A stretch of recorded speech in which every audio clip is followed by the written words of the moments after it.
اللہ فرماتا ہے فرقوں میں مت بٹو۔ آل عمران کی آیت 103 میں ارشاد فرماتا ہے وَاعْتَصِمُوا بِحَبْلِ اللَّهِ جَمِيعًا وَلَا تَفَرَّقُوا، اللہ کی رسی کو مضبوطی سے تھام لو سب مل کر اور تفرقہ مت ڈالو۔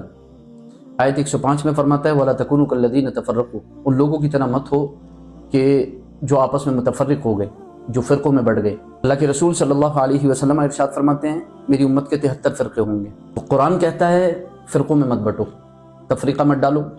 اللہ کے رسول فرماتے ہیں کہ میری امت کے 73 فرقے ہوں گے۔ تو آل عمران کی آیت 106 میں اللہ فرماتا ہے یوم تبیض وجوہ وتسود وجوہ، قیامت کے دن کچھ لوگوں کے چہرے روشن اور تابناک ہوں گے اور کچھ لوگوں کے چہرے سیاہ اور تاریک ہوں گے۔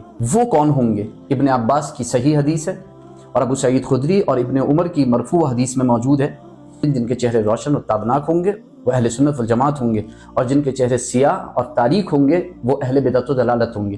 امام بخاری کی شاگرد امام مسلم اپنی صحیح مسلم کے مقدمے میں مشہور تابعی امام محمد بن سیرین کا ایک قول لے کر کے آئے کہ جب فتنوں کا زمانہ شروع ہوا، جب فتنے برپا ہوئے، تو اس وقت ہم سے اگر کوئی حدیث بیان کرنے آتا تو پھر ہم اس سے کہتے سموا لنا رجالکم، سند پیش کرو، فینظر الی اہل السنہ فیؤخذ حدیثہم، دیکھا جاتا اہل سنت ہوتا تو اس کی حدیث لے لی جاتی، وینظر الی اہل البدع فلا یؤخذ حدیثہم، اور دیکھا جاتا اگر اہل بدعت و دلالت سے ہوتا تو اس کی حدیث کو رد کر دیا جاتا، اس کی حدیث نہیں لی جاتی۔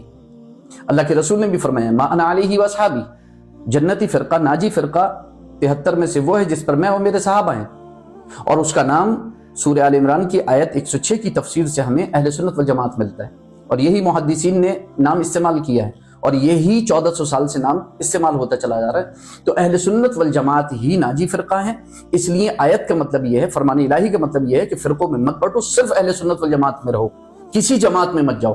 آج جو لوگ دوسری گروپ میں بیٹھ کر کے، دوسری جماعتوں میں بیٹھ کر کے لوگوں کو اہل سنت سے یہ کہہ کر کے بلا رہے ہیں کہ فرقوں میں مت بٹو، وہ یہ بھی کہہ رہے ہیں ساتھ میں کہ ہمارے فرقے میں آ جاؤ، جبکہ وہ غلط ہے، کیونکہ اسلام میں کوئی فرقہ نہیں ہے۔ اہل سنت والجماعت ہی ایک ناجی فرقہ ہے جو جنتی ہے، اور اسی میں رہنا ہے، فرقوں میں نہیں بیٹھنا ہے۔ اللہ ہمیں اسی میں رکھے۔